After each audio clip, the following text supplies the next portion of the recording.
Hey everyone, back again. We finally arrived now to conclude Martin Heidegger's Being in Time. And for all those people, like I asked at one point, what do people do? Do you listen to these every week when they come out, or do you wait until all the episodes are out and then do them all at once? Which makes more sense. It totally makes more sense. And if I had the ability to just release all of these at once, I would. Because that'd be so, and then you could just listen to them all at once. But because I'm not a superhuman and I work entirely alone, I don't have the ability to do that. So how are you doing this? Are you just have you been listening all the way? I'd love to hear from you in any case. But, before jumping into it, before concluding this book, do all the things I normally say. If you haven't already, subscribing, liking, sharing, all those things help a lot. And you can annoy your friends with this stuff. They might get a real kick out of it. Maybe it'll make your relationship stronger. You will get stronger by sharing something that they love so much. I'm kidding. Yeah, so why don't we just jump right into the end here with chapters 5 and 6 from Division 2 of Martin Heidegger's Being and Time, which is, it's nice to get to the end of this. It really is. Moving on to different stuff, and doing these kind of long texts it's brutal. Of course, the later episodes get no views and all that. It's not great for the algorithm. I don't care about any of that. It's just God, I'm sick of talking about this book. It's been so long. Just in the recording, it's been 2 months. But then, the months and months of research going in beforehand, of reading the book, actually knowing what the hell I'm saying in the book. It's so much work. So I'm eager to get beyond it. Anyways, chapter 5, temporality and historicity. So it might seem like we've solved all the parts of Dasein. We understand it in its totality, its relationship to death, in care, in being attached to the world, in temporality. We understand all of these things about Dasein, but we can hardly claim to have come to the end here, to have said we found the fundamental ontology of Dasein, or that we've understood it in its totality. All that we've really done so far, and I'm being very reductive, obviously, but what we've done so far is find human terms to describe what is non-human. Being, that thing that extends, that goes beyond us, that is there before us, the driving impetus behind us even being here at all. Heidegger has just given us human words to try and approximate this thing, but maybe his project was always doomed from the beginning, because we can only go so far with language. This is Nietzsche's thing, using language to describe moral truths. How far can language really go in furnishing us with a proper understanding of anything that exists outside of language, like being? Does anything exist outside of language? I don't know. Don't they? I don't know. Tell me. I have no idea. But it might seem, okay, we haven't completed this project, spoiler alert, and we won't.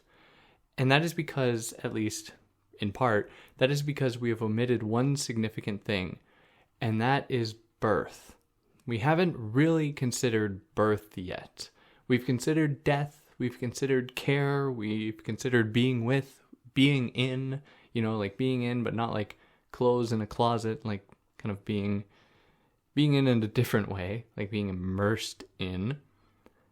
But we have yet to really consider birth, its connection with death, and life's timeline.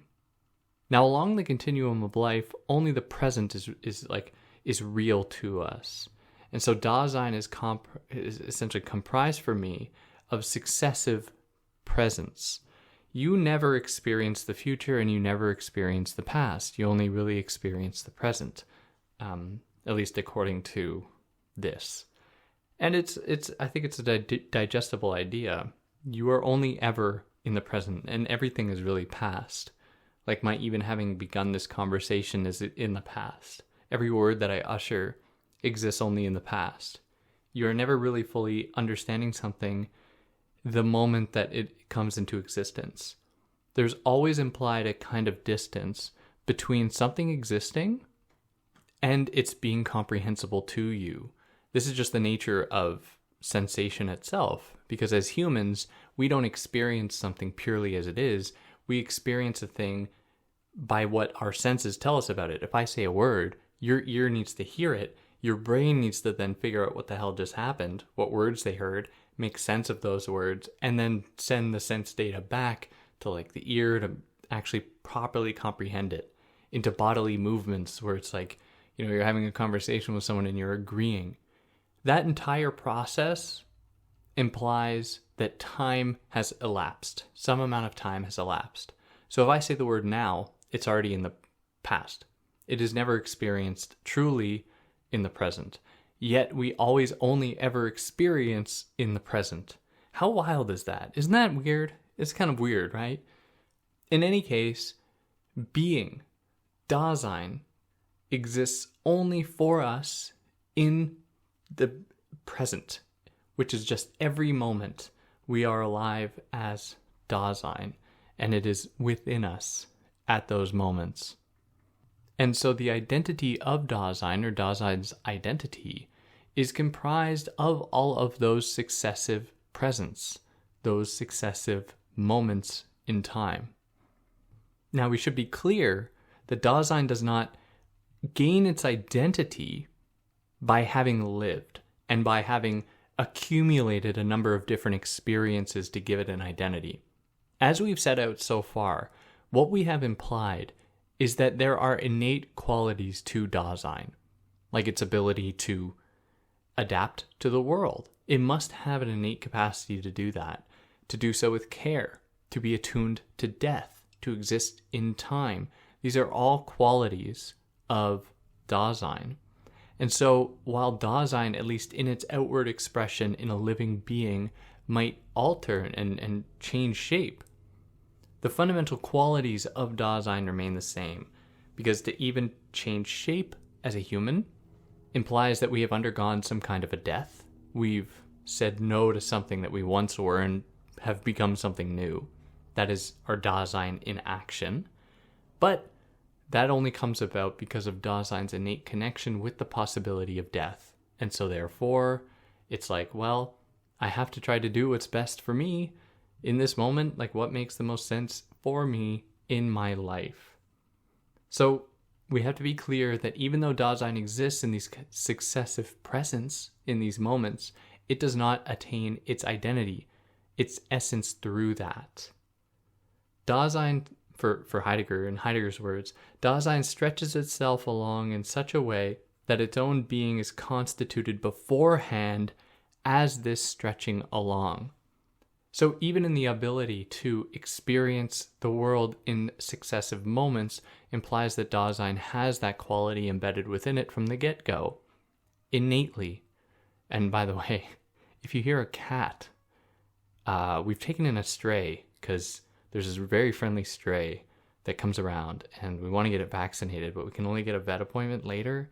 And so we've had to take the cat in just for a few hours so that it can get, medicated and stuff. So if you hear a cat, don't be alarmed. It's fine. In fact, it's more than fine, little demon. So Dasein stretches itself along in such a way that its own being is constituted beforehand as this stretching along. So in the unity of thrownness, in Dasein's being thrown into the world, and the fleeting or else anticipatory being toward death, birth and death are therefore connected. So in Dasein's coming into the world and housing all of these innate qualities of things that it can do, what it is attuned to, how it adapts to the world, it does so along the continuum between birth and death. And as we already know, interestingly, Dasein undergoes many deaths in its life. It's programmed to die. And it does so by stretching itself out along a lifetime. Now, Dasein's stretchedness is what Heidegger calls its occurrence. Now, how do we make sense of a unitary self? So we're implying here that Dasein, it remains the same from birth to death. How do we make sense of that, though? As humans, our cells have changed, Our experiences affect us. We are shaped by the world. We are always undergoing changes. And yet we always remain ourselves. And this is something that you can pose to yourself. Do you think that you're the same person you are 10 years ago?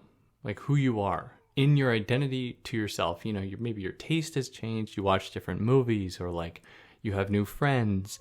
There are different things that move you in the world. But at the most deep level of who you are, your relationship to yourself, how has that remained the same if it has? I think that for many people, it will have remained the same, even if other things have changed, other qualities, other interests and stuff. So how do we make sense of that? Like, what is that thing that remains the same within us through our whole lives? Now, it might not be Dasein, right? If I did say that, I would be essentially I would be trivializing Dasein. I would be saying that it's the same as like people's tastes out in the world, essentially.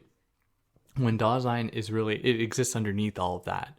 It is the driving impetus that gives possibility to outward expressions in the world. It is what moves us, and it embraces movement itself. Dasein is always adapting to. It's always taking on the challenge of anything it confronts, to adapt to it, to change it, to do what it can with it. But at the level of ourselves, like the parts of us, like our taste and everything like that, this reveals that self-constancy is a mode of being of Dasein. Dasein tends toward self-constancy in some measure. It finds a way to be as it is and then embraces that way. And this can come down to its fundamental ontological qualities like care, death, living in time, blah, blah, blah, all those things. But I think also in those more trivial, or dare I say superficial demonstrations of one's identity, your taste, your relationship to yourself, how you think, how you live in the world. These things will you'll establish a kind of norm for yourself, what you like to do, how much of those things you like to do, and so on. And perhaps this comes from Dasein itself. Perhaps it actually originates from Dasein. So how can we make sense, though, of something like history? Because, look, like the entire world has gone through so many changes. How do we make sense of history, historical progress, and all of that? Dasein, as the being concerned with being and the being there, the there being, must have some stake in history, some stake, some attachment to history. But this isn't to say that Dasein is temporal because it is in history. Instead, it is because it is temporal that it can exist and exist historically. It is this very temporality that we have discovered alongside Dasein that even permits history to exist. Dasein as self-constancy is what makes historical progress possible. Because within history, we do not confront absolutely detached, unrelated, spontaneous events. Any history that we actually encounter, be it through textbook or storytelling or anything like that, we are confronting a narrative. And this narrative is one that is going to follow some basic guiding principles. It's going to have a beginning and an ending. Good people and bad people, at least, depending on what history books you read. Good people and bad people. It's going to move successively and linearly through time. At least that's how history is often thought about. So in the sense of the world, like actual history in the world, real like historical events, not like abstract universal history or something like that, actual real life history. Heidegger says that history is the specific occurrence of existing Dasein happening in time in such a way that the occurrency, which in being with one another, is past, and at the same time handed down and is still having an effect. So any moment that we actually engage with a history, any historical moment, is a moment of Dasein being with another. So every history is about a history of being in the world, and this is universal. This is the case of any history at any time. It points back to a time in which being in the world has some kind of a bearing on what we know today. That is, and how we exist today. This is what he means by handing down, or a handed down of that past. A past in which being was with one another, and how that has a ripple effect through time. Now, interestingly, this definition, of course, is anthropocentric. It depends upon a human subject to actually give that kind of narrative and to acknowledge the place of being and being with another in that progress. So we must ask, are animals capable of history? Do animals tell each other stories about events in the past? Surely if an animal is to warns other animals about something that is about to happen to them, like if they see a beast of prey, then are they doing history? Who gets to decide how long something ago must have happened for it to be considered a history, to fall within the domain of history? These are deeper questions than, not deeper as in more sophisticated, but these are different questions than Heidegger is giving us here. But what is the state of the animal, for example, in this formula? This formulation? These formula? Whatever. But what does it mean, though, to say that something is historical? Like a farmer's plow or the Colosseum. Like if you find an old farmer's plow. Technically, these things can still be used, right? Like if I find an old farmer's plow at my grandparents' barn, it is a historical item. The Colosseum as well is an historical item. Why do we say that they are objects of history? Like the Colosseum could still be used, right? There's no reason it shouldn't be. The farmer's plow could still be used. Of course, there's no reason it couldn't be. Heidegger says that something becomes historical not because it has changed, but because the world has changed. In his words, that world is no longer is, or the world that no longer is. So it's not that the Colosseum has changed at all. It's that our world has changed not to permit the Colosseum to be useful in its form. And so therefore, when an object of a certain kind of status or usability outlives its usability in that world, then it becomes an object of history. So for history to be born then means that worlds have changed. It's not just the passage of time. To say so would be to vulgarize Heidegger's conception of time here. Of course, that's not the case. History comes about when a world has changed and objects within that world, people within that world, no longer hold the same place that they once did.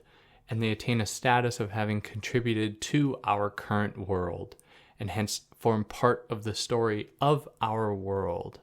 So this reveals, in that it demands world changing, and Dasein is intimately connected to world building, therefore world changing, this reveals that Dasein is what is primarily historical. Dasein is what gives the possibility to history itself. Dasein is innately historical in that, as resolute in itself, it recognizes its identity in the face of eventual death. Because that's what resoluteness means, if you don't remember. It is about Dasein's awareness of its eventual death, and it's like, okay, I can confront this. What am I going to do about it now? What life am I going to live to be the best life for me in the face of this eventuality?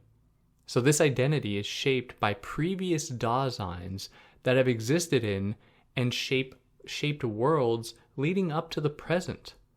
Dasein both repeats and begins newness. And this is Dasein's authentic historicity. It is that driving force behind historical movement. So the world has a history, or more correctly, it has histories. Specifically, world history, which refers to two things. It refers primarily to the occurrence of world in its essential existent unity with Dasein. And secondly, it refers to the interworldly occurrence of what is at hand and objectively present. And since interworldly beings are always discovered with the factually existent world. World history is objectively there for Dasein in that it is rooted in care in meeting the world and others, adapting to it and others.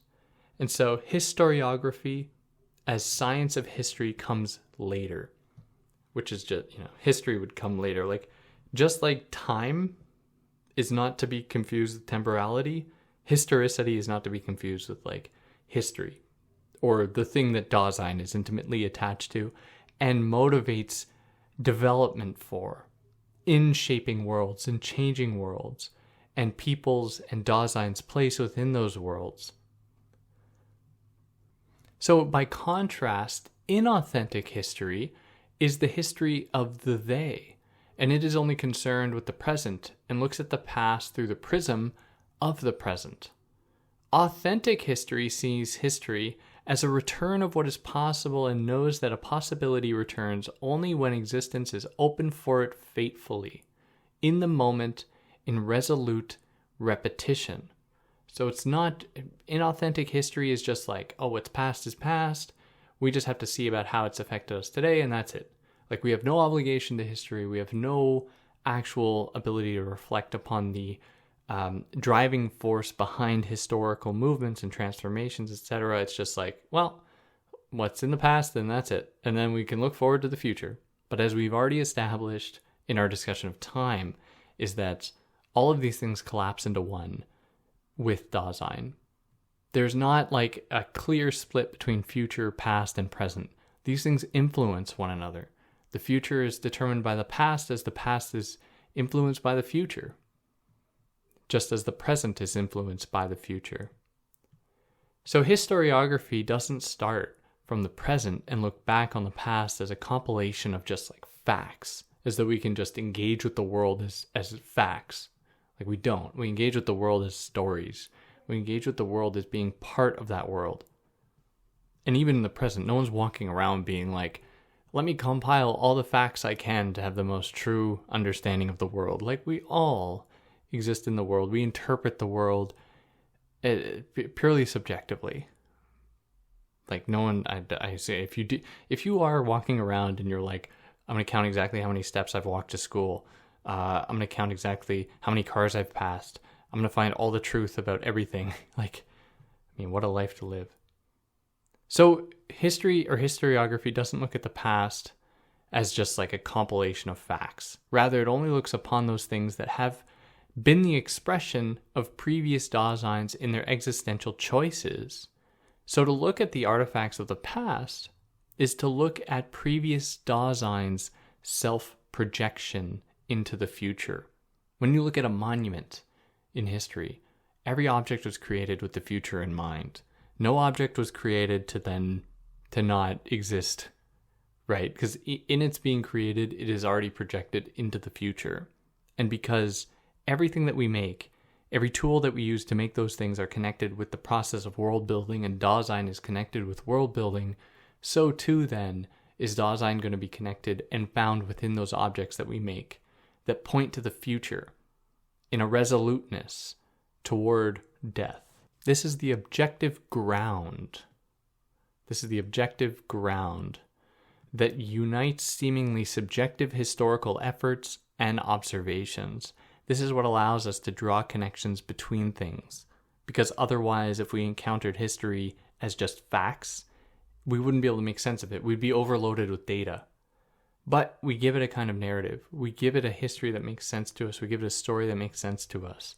The big question to ask is like, whose histories are told? Like, is the history that most people are taught in Canada or in the United States, in a European nation, anywhere, is that history reflective of what should be history, or just a history that reflects certain dominant interests? I mean, this has always got to be questioned. And how does that reveal the extent to which that Dasein itself can be swayed by power? If it can, maybe it can't.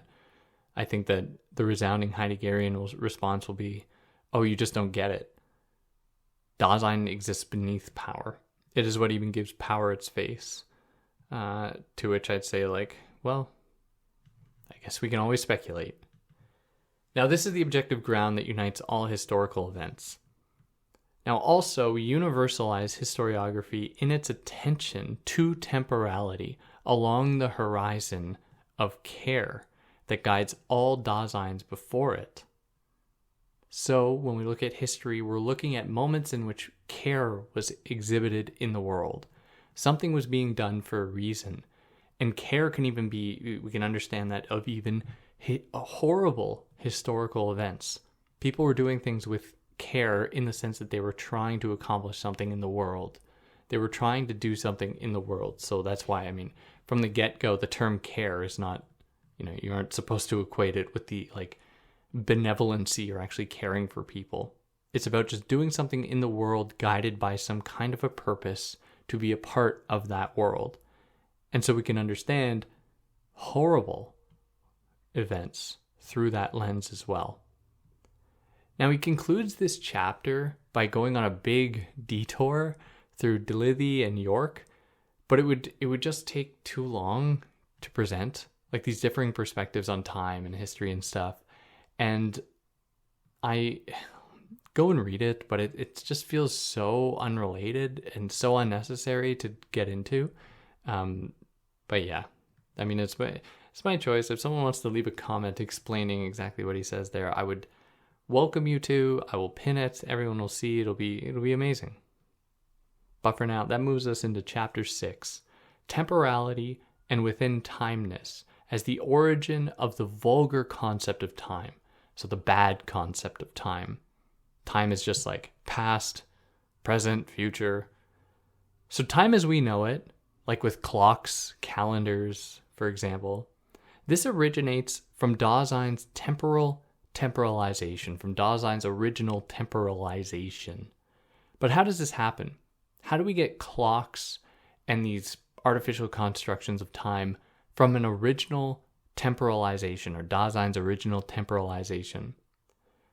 Well, the vulgar idea of time demands leveling down of primordial time. It means making primordial time digestible to the they, to everyday audiences who live in the world, in a world that has been has organized time in certain ways. And different societies, different worlds organize time differently, and that's fine. These are all similar expressions of a primordial time, because nobody exists outside of time. As far as I know, maybe somebody does. I'd be very curious to talk to them about it though. Now, to understand this, we have to understand Hegel, but we're going to get into that a little later. But we have to understand how Hegel's view of spirit and its connection to time. And as a kind of preamble, Heidegger says that Hegel gives us a preliminary point of departure, but it doesn't take us far enough to fully grasp the fundamental ontology of Dasein. So we're going to return to that later, but just so you know, it's coming. So while we don't have an innate sense of clock time, you have to be taught how to read a clock or to read a calendar, we house the capacity to perceive past, present, and the future. And this is time's datability for Heidegger. It's dateability. So we do have this capacity to acknowledge, and this is Kant all the way. We have an innate, no one ever sits you down as a child and is there's this thing called time. Did you know that you have to exist in time? We just know how to do it. And it completely shapes our lives. As kids, we exist in it no less, even if we don't have the language to describe it. So when we move through the world, we don't perceive our existence as a compilation of moments. That'd be so silly. It's not like every single moment has the same weight for you and you just experience life as this compilation of random events and moments. Instead, we experience the world as comprised of select moments expanded into a span. A class you go to is a span, a duration of time. Your walk to school, that's an event that takes up one unitary understanding in your mind. It's not your walk to school is actually I'm going to walk to the end of the driveway and then I'm going to walk down across every single crack in the sidewalk and then walk across this. You don't think of it that way. At least I hope you don't. You just set yourself, okay, I'm walking to school. I'm kind of putting myself on autopilot and I'm just going to get there. And that's that. So you kind of shut off your brain. And then this whole event, walking to school, that's what you tell the people, right? You don't tell them like, oh, I walked to the end of the driveway and then all these other things. You don't say, I don't know, I opened my door, I brushed my teeth. You don't say that. It's all a part of that one thing that we've given a meaning to. So this is why Dasein can lose time or be subject to the temporal they, the inauthentic time. So we are grounded in care, and so we adapt to our world's rhythms. So my walk to school is like, it's its own thing. Now this is public time, because it's not like walking to school is some natural conception, some thing that Dasein naturally has an understanding of. This is public time and reveals Dasein's being within time. We do this with days as we all exist under the same sky. Like we organize days, we organize everything else, like according to what makes sense to us in our world. And so different people will organize their world differently, different conceptions of time, or they'll use different conceptions of time. So his view of the clock is that it stands in for Dasein's natural temporality, its primordial temporality, its original temporality.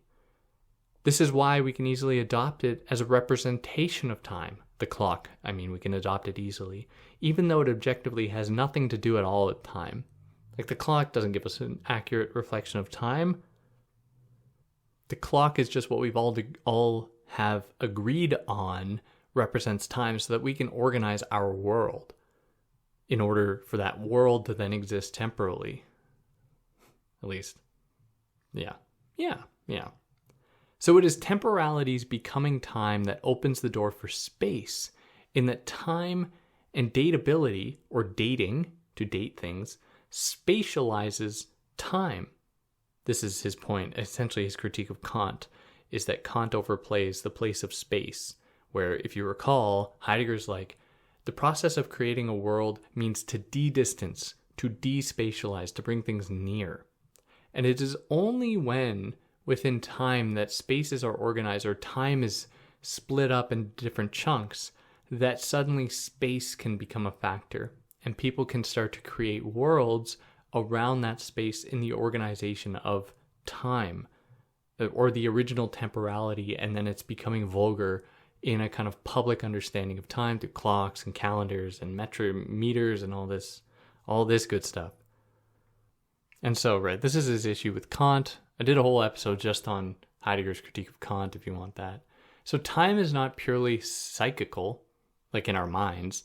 It is physical, in that time initially shows itself in the sky for Heidegger. Because for Kant, time is like part of the sensible objects of the intuition in our minds. I think that's the term, whatever. It is within us. We have this innate capacity to grasp time. So Kant is like, I don't know if it's in my mind or if it's out there in the world. I don't know how a bat experiences time. Like, I don't know. We'll never know. But Heidegger's like, it's actually physical because we have like the organization of the sky, or the way the sky moves, that gives us a pretty clear idea of a cyclical thing that can be submitted to time. So, but then he says that time is prior to all subjectivity and objectivity, which I struggled with, because on the one hand, he's really trying to have his cake and eat it too. He's trying to be like, Kant's wrong because Kant is indecisive about time's place in the world, and how time is like shaped by the world, yet there's this innate temporality. Similarly with space, Heidegger's like, Kant just says the same thing about space. There's a kind of space that might be out there. We all experience it, blah, blah, blah.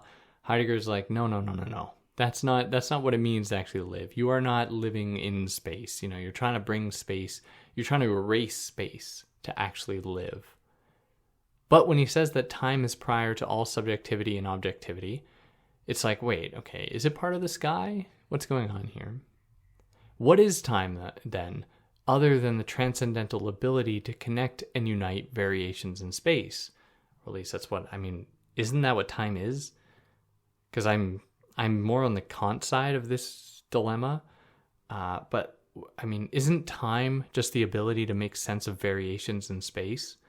Like, we see successive events that we're able to perceive at a certain frame rate, at least to use video game jargon, and then we imbue that with the status of giving us a narrative in itself in a kind of progression, and we make sense of it that way through like our world, and most of the entertainment we consume is entertainment that follows along a progression.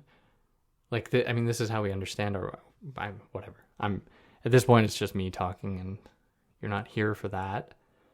Heidegger suggests that the vulgar understanding of time, as viewing time as a series of nows, is plagued by the belief in the infinite because these nows have no end. So this erases care and world time. The they is more than content to just see things as being part of successive moments, and that's just the end of the story, when there's actually a whole lot more to it in the process of world building. We do not just encounter events just as events in themselves, and then we'd be totally overloaded with things. We only remember things that make sense to us in our world and to ourselves in that world. If we held every single event with the same weight, then every single word I utter would be as significant as every single great work of art. And it would hold as much weight in our minds as anything else. But that's not how we work as humans, because we would be overloaded with data. We are very well equipped to actually discern what is valuable to us to remember, to hold on to contribute to our world history than other things. Of course, power has to be considered here, whose stories are going to be amplified and then people will remember to contribute to history going forward to the future, whatever. But now he turns to Hegel. Who says that space opens up its own identification in its exclusion. What the hell is that? What does that mean? So for us to see space, we must turn from space to things in space, and therefore not space. So this is going to come back to Hegel's idea, of negating the negation. In order to see space, it's actually an impossible thing. No one can see space. You see space by things existing in it and giving you a sense of distance between things because of relative proximate sizes to you and your vantage point. If you just see an absolutely empty expanse of space, you went into the universe and there was an endless expanse of space without any stars or anything, it would be like you were looking at a black sheet of paper right in front of your eyes. You would have the space itself may not even exist at all, as far as you know. So in order to actually see space, you have to see objects in space to make sense of space's spaciness. Does that make sense? Maybe that doesn't. Space is spaciness. So Hegel's point is to say that there's a kind of paradox here. In order to actually see space, you have to turn from it to objects within space. So this is space's negation of such things, and those things is negation of space, but we find space's truth in its negation. So we must negate this as a negation, negate the negation. No longer then is this a negation, it's a kind of actualization coming out of this negation. We find space in turning away from it. So, but these are still space and in space, or these things are still in space and in space, and so we must negate the negation to see space, as I've already said. So to perform such a negation means looking and being in time. Therefore, like Heidegger, Hegel suggests space is in time. So for Hegel, time too earns its identity in what it is not. That is, in variations in space, as I said earlier. We don't actually see time. What does time look like? But no one knows. No one knows. Similarly, spirit, from Hegel, earns its identity in its movement. And so the successive phases that change it as negation, because it's we're trying to find what is true of spirit in the world. Well, what we know about it is that it's always changing, which might be it has no identity. But we can negate that idea and actually be no, its identity is that it always changes. So we must negate this negation to find that spirit is progress or is change. And so for Hegel, spirit then exists in time, not in space. Or, well, primarily in time, and then space comes out of time. Now, Heidegger doesn't go so far as to agree with Hegel here. He just sees this as Hegel's offered an important contribution to this discussion. But he says that Hegel's union of spirit and time gives us hope in understanding time's connection with being. So Heidegger just focuses on the factical thrownness of Dasein temporally without the bells and whistles of spirit. Because spirit is in Hegel's term, it holds a lot of weight, and it's incredibly abstract, way too much so for Heidegger. Like for what Heidegger's doing here. Heidegger wants to, find within the world evidence of this thing called Dasein and being. Something like spirit is way too abstract. And as though we've made no progress at all then, he concludes his book by asking, how is the mode of the temporalization of temporality to be interpreted? Is there a way leading from primordial time to the meaning of being? Does time itself reveal itself as the horizon of being? And that's where it ends. That's where it ends. And it's like, what? It was never solved. The mystery is never solved. We are given all of these different qualities of Dasein, and I think that they're all correct, and that's what we can really take from this book.